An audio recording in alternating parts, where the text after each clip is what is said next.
Vous êtes sur la chaîne des valeurs et vous avez raison, mesdames, messieurs. Bienvenue dans les informations en français. Tout de suite, on attaque les titres. Les 133 cardinaux chargés d'élire un successeur du pape François sont entrés en conclave ce mercredi.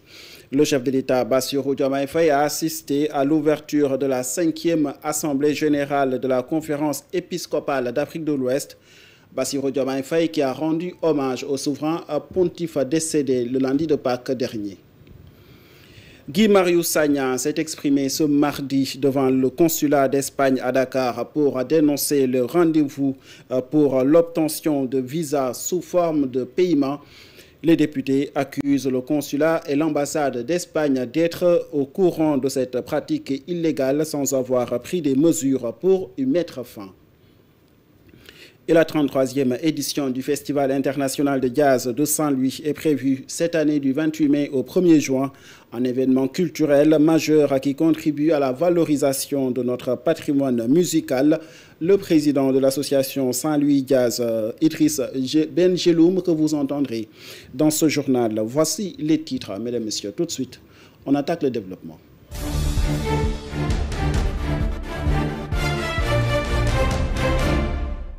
Bonsoir et bienvenue chez les 133 cardinaux chargés d'élire le prochain souverain pontife sont entrés en conclave à compter de ce mercredi à Rome. Ils vont débattre et voter pour désigner le 267e pape de l'Église catholique.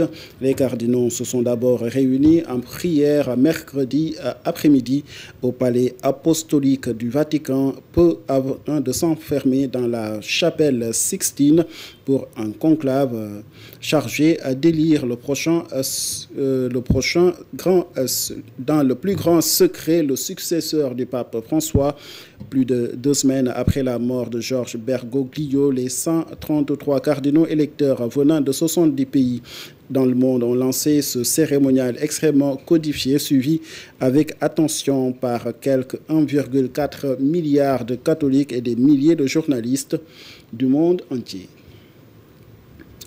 La communauté chrétienne en attente de connaître le prochain souverain pontife à Rome. Les évêques électeurs débutent leur conclave pour élire le successeur du pape François. À Dakar, le chef de l'État, Bassirou Diomaye Faye, a rendu un dernier hommage au défunt pape, un souverain qui a été au service des peuples, des pauvres et des opprimés, a déclaré le chef de l'État. Suivons ses propos. Ce rendez-vous de Dakar revêt une solennité particulière.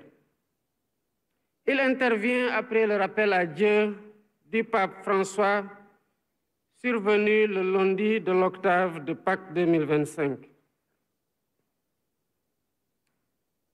Le pape François a achevé son pèlerinage terrestre, marqué par une fidélité sans commune mesure aux valeurs de l'Évangile. Son magistère s'est particulièrement distingué par une attention particulière et constante portée aux pauvres, aux marginalisés et aux laissés pour compte.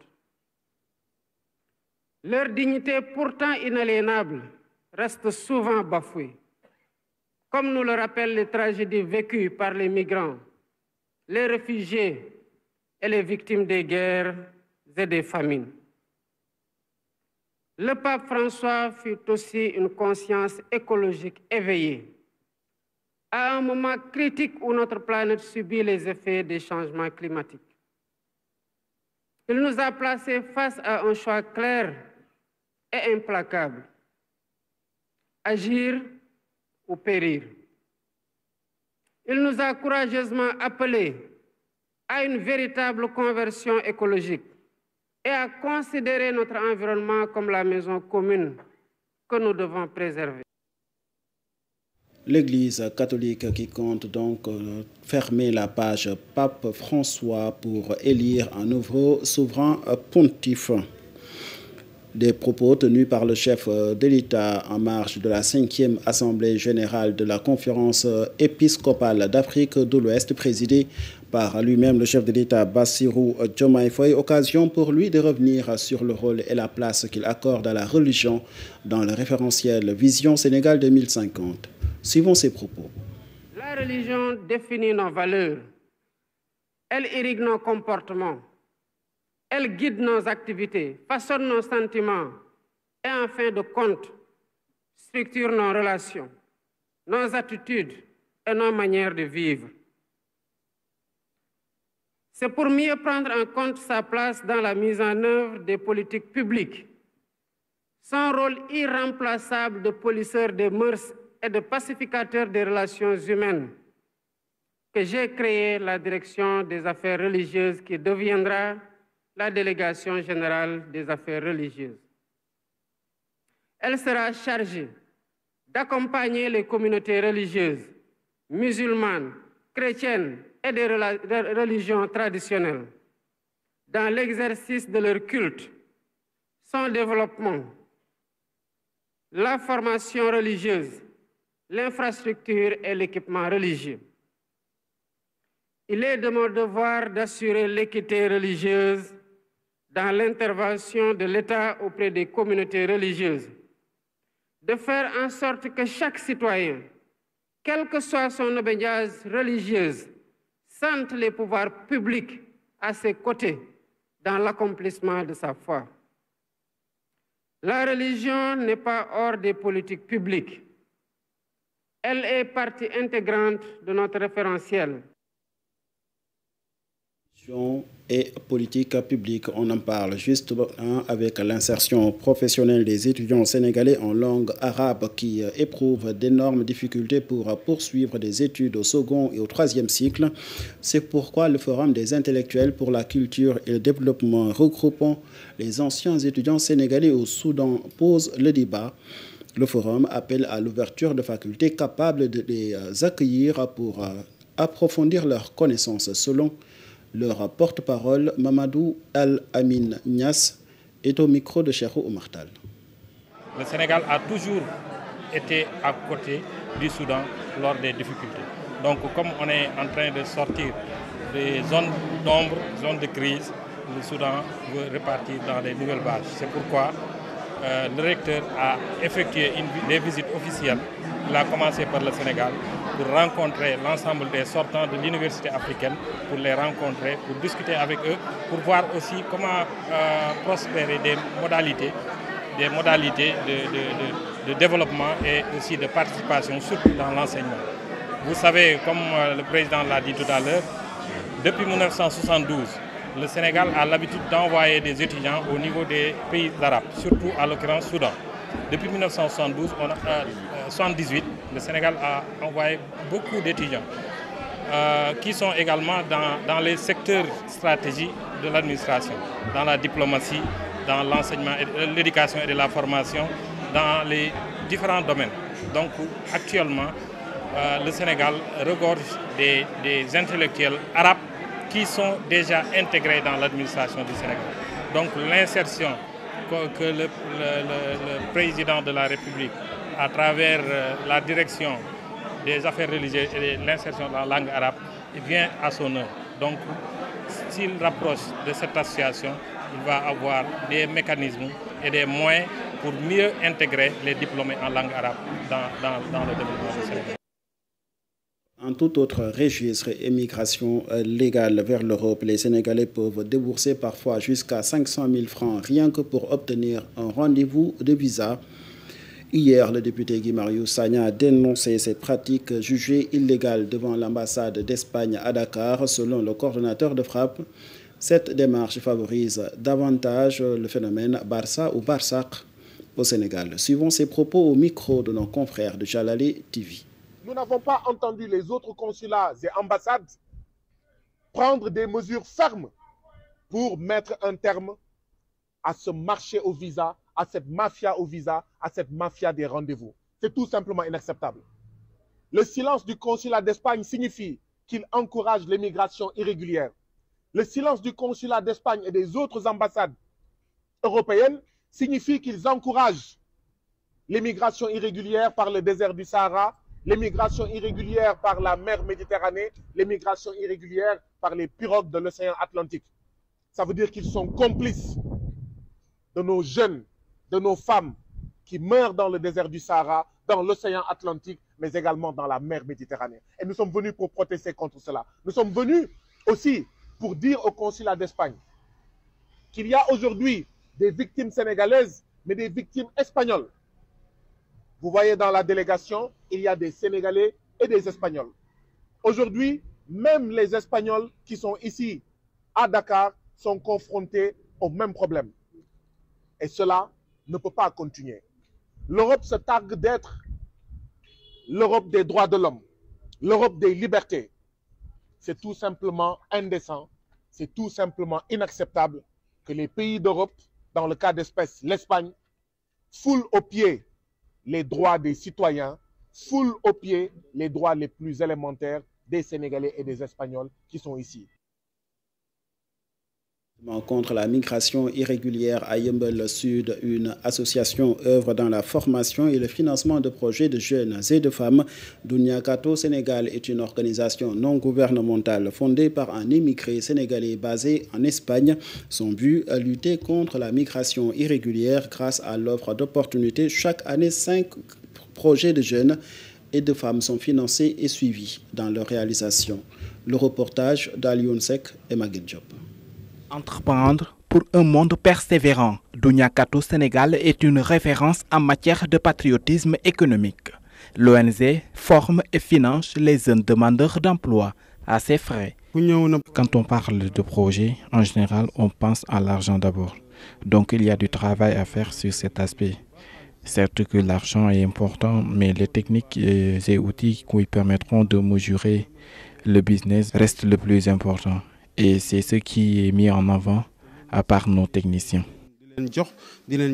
Depuis plusieurs années, des dizaines de jeunes et de femmes ont pu bénéficier de ces offres de programmes dans une localité pauvre comme Yeumbeul Sud. Yeumbeul est un quartier qui manque beaucoup de choses. Je peux même dire qu'on est marginalisé face à tous ces manquements. Donc nous pouvons que faire des actes pour épauler nos frères, nos amis, afin de développer le projet. Comme chaque année, 5 jeunes et femmes ont reçu leur diplôme de fin de formation et sont financés pour débuter leur projet. Par contre, tout de rouge vêtu, les habitants des villages de Palal et Ndiakhat ont battu le pavé pour dénoncer la pollution environnementale dans leur localité. Elles ont aussi fustigé l'action de quelques malfaiteurs qui s'adonnent à des pratiques visant à agresser l'environnement et la sécurité. Sur place, les autorités gouvernementales, en l'occurrence le ministre de l'Environnement et de la Transition écologique, sont interpellées pour éviter le pire. Voilà quelques réactions au micro de notre correspondant sur place, Abdoulaye Wade. Nous constatons qu'il y a une usine de plastique que l'on appelle Sodia Plastique qui s'est installée ici. Et c'est inimaginable au XXIe siècle, une entreprise de cette nature désastreuse, de cette nature qui a des conséquences néfastes pour les populations, s'installe à quelques mètres des agglomérations. Et il est dit et constaté dans le code de l'environnement que de telles entreprises sont considérées comme des entreprises classées. Pourquoi? Parce que Sodia Plastique cause des maladies extrêmement graves, comme des cas d'avortement précoce que l'on a constaté avec des diagnostics très clairs, mais aussi des cas de cancer constatés dans cette zone, au niveau de Ndiakhat comme au niveau de Palal, mais aussi des maladies de pneumonie constatées dans cette zone. Raison pour laquelle toutes les populations se sont levées comme un homme pour dénoncer l'installation de cette usine. Il n'y a plus la sécurité dans notre village. Donc des gens mal intentionnés se sont installés au niveau des dépotoirs d'ordures. Ils y élisent domicile et pendant la nuit, ils font des actes vraiment que nous déplorons. Bon, comme des cas d'agression, ce sont des cas qu'on a constatés récemment dans le village. Il y en a plusieurs même.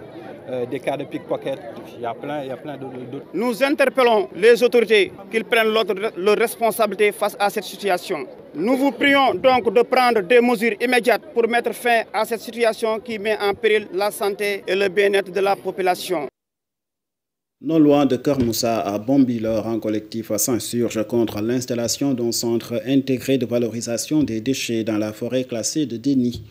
Une grande marche a été organisée justement pour protester contre ce projet qui pourrait avoir des répercussions négatives sur la santé des populations. parce que ce centre de valorisation intégré des déchets est prévu dans une zone agricole et pourrait impacter aussi des centaines d'emplois, a déclaré le coordonnateur du collectif Abdou Kane, que je vous propose d'écouter. Vous commencez, qu'est-ce que c'est qu'un lycéviat? C'est un jus toxique qui va toxiquer tout le monde, les nappes phréatiques, le sol, la santé publique. Attention les gars, nous ne voulons pas une terre de déchets, nous voulons une terre nourricière. Nous sommes des paysans, nous sommes des agriculteurs. Aidez-nous à cultiver notre terre et arrêtez ce projet. Nous vous demandons solennellement, encore solennellement, c'est la population, toute la population qui ne dort pas depuis l'annonce de ce projet. Nous demandons à l'État du Sénégal d'intervenir avant qu'il soit trop tard. Aujourd'hui, nous avons tenu une marche pacifique. Nous ne voulons pas brûler, nous ne voulons pas détruire. Tout ce qu'on veut, c'est que vous nous aidez à préserver notre nature. Nous avons des projets. Ces terres que vous voyez, il y a des centaines de conteneurs qui quittent le Sénégal pour aller en Espagne. Il y a des centaines de conteneurs qui quittent ici pour aller au Maroc. Et il y a des centaines de conteneurs qui quittent ici pour nourrir Dakar et ses environs. Est-ce que cela, on va remplacer une terre nourricière avec des terres de déchets? Non! Est-ce que cela c'est possible? Non! Nous voulons vivre. Nous ne voulons pas avoir une santé médiocre. Nous voulons avoir une très bonne santé. C'est seulement les arbres, la nature, la verdure qui vont nous donner ce qu'on appelle cette santé.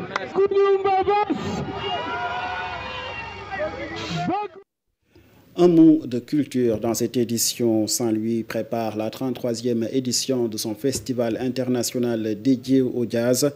L'association Saint-Louis Jazz prend date du 28 mai au 1er juin pour célébrer le jazz au Sénégal. Plusieurs événements sont au programme de cette année, dont la parade des véhicules classiques, a déclaré le président de l'association Saint-Louis Jazz, Idriss Benjeloum. Suivons ses propos. Nous sommes ravis de vous informer que la préparation de cet événement est à un stade très avancé et la programmation artistique est désormais finalisée. Cette année encore, nous mettons un accent particulier sur les jeunes talents qui se sont distingués sur la scène internationale ainsi que les artistes locaux qui animeront la scène du off. Nous favoriserons les échanges musicaux et les masterclass entre jeunes talents et musiciens confirmés en offrant ainsi une belle opportunité d'apprentissage et de partage. Le festival sera également ponctué de foires artisanales et commerçantes sur les quais Masek Ndiaye, permettant de soutenir nos commerçants et artisans tout en réjouissant les festivaliers. Des projections de films et des panels, des plénières aborderont les problématiques contemporaines et nous aurons le plaisir d'organiser un carnaval célébrant la diversité culturelle avec les envolées lyriques de communicateurs traditionnels et un brass band de musiciens américains. Pour ajouter une touche nostalgique à la couleur et de couleur à notre événement, une parade de voitures anciennes de collection égayera les rues de Saint-Louis, tandis que d'autres manifestations culturelles se dérouleront à travers toute la commune. Fin de ce rendez-vous d'information que j'avais le plaisir de vous présenter. Merci d'avoir suivi et merci à toute l'équipe qui a aidé à sa réalisation. Excellente suite de programmes sur nos antennes.